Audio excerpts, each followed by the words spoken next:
அண்ணா பல்கலைக்கழக மாணவிக்கு நேர்ந்த கொடுமையை கண்டித்தும் குற்றவாளி திமுகவுடன் தொடர்புடையவர் என்பதால் உண்மை வெளிவராமல் திமுக அரசு முயற்சி செய்வதை கண்டித்தும் பாஜக மகளிர் அணி சார்பில் மதுரை சிம்மக்கல் பகுதியில் இன்று பிரம்மாண்ட பேரணி நடைபெற்றது. முன்னதாக செல்லத்தம்மன் கோவிலில் மகளிர் அணி தலைவி ஓம் சக்தி தனலட்சுமி தலைமையில் 7 பெண்கள் கையில் தீச்சட்டி ஏந்தி கோவில் வளாகத்தை சுற்றினார்கள். பின்னர் கண்ணகி நீதி கோரிய போராட்டத்தை நினைவூட்டும் விதமாக மிளகாய் வற்றல் அரைத்தும் கையில் சிலம்பு ஏந்தியும் மகளிர் அணி நிர்வாகிகள் வந்தார்கள்.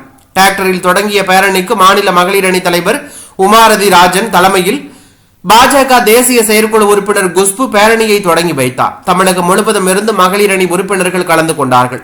அவர்கள் பின்னால் போலீசாரால் கைது செய்யப்பட்டார்கள். கைது செய்யப்பட்டவர்களை ஆடுகள் நிறைந்த திருமண மண்டபத்தில் அடைத்ததால் துர்நாற்றம் மற்றும் ஆடுகளின் சத்தம் பெரும் அவதியினை ஏற்படுத்தியதாக பாஜக மகளிர் அணியினர் புகார் தெரிவித்துள்ளது பரபரப்பை ஏற்படுத்தியுள்ளது.